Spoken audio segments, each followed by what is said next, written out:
অনুদান তাকেই দেওয়া উচিত একদম যারা শুরু করতে চাচ্ছে, একদম স্ট্রাগল করে একটা নির্দিষ্ট প্রসেসিংয়ের মাধ্যমে, তার একটা সিনেমাও করা নাই, কোনো শর্ট ফিল্ম করেছে বা কোনো কাজ করেছে, কিন্তু একটা মেধাবী এই মেধাবীকে সিলেক্ট করব কিভাবে, সেই ক্রাইটেরিয়াটা, সেই সিস্টেমটা আমাদের ডেভেলপ করে অন্তত 4 কা 5 জনকে মানে একটা দেওয়া হোক না কেন। ধরেন অনেক কাল তো হয়ে গেল, সরকার বদল হয়, অনুদানের প্যাটার্ন বদল হয়, মানুষগুলো বদল হয়, জানি যে এই সরকার আমলে কে কে অনুদান পাইতে পারে, আমরা 2 জন অফারে বলে দিতে পারবো, ধরেন 20 জনের নাম বললে 10 জন পাই যাবে। এই যে একটা জিনিস, এবং এর সবচেয়ে রুগ্ন ছবি হয় দীর্ঘকাল। আপনি কি অনুদানের পক্ষে আগামী বাংলাদেশে? আমি একদমই ধরেন অনেকদিন ধরে আমি আসলে একদমই অনুদানের পক্ষে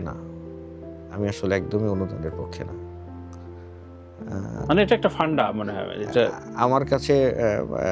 আসলে অনুদান তাকেই দেওয়া উচিত একদম যারা শুরু করতে চাচ্ছে, একদম স্ট্রাগল করে একটা নির্দিষ্ট প্রসেসিংয়ের মাধ্যমে, তার একটা সিনেমাও করা নাই, কোনো শর্ট ফিল্ম করেছে বা কোনো কাজ করেছে, কিন্তু একটা মেধাবী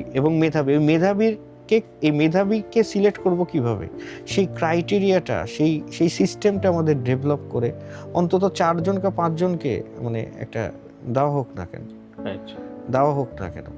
দেখি না তারা কি করে। 4 জনের 5 জনের মধ্যে যদি 2টো ক্লিক করে, আমরা তো 2 জন নির্মাতাকে পেলাম, যে আসলে একটা, এখানে সিস্টেমটা হচ্ছে আমি প্রমাণ দিয়ে আসছি আমি অনেক বড় কিছু, তারপর আমি অনুদানটা পাচ্ছি।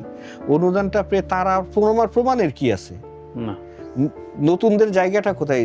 নতুনদের প্রমাণ দেওয়ার সুযোগটা দেন।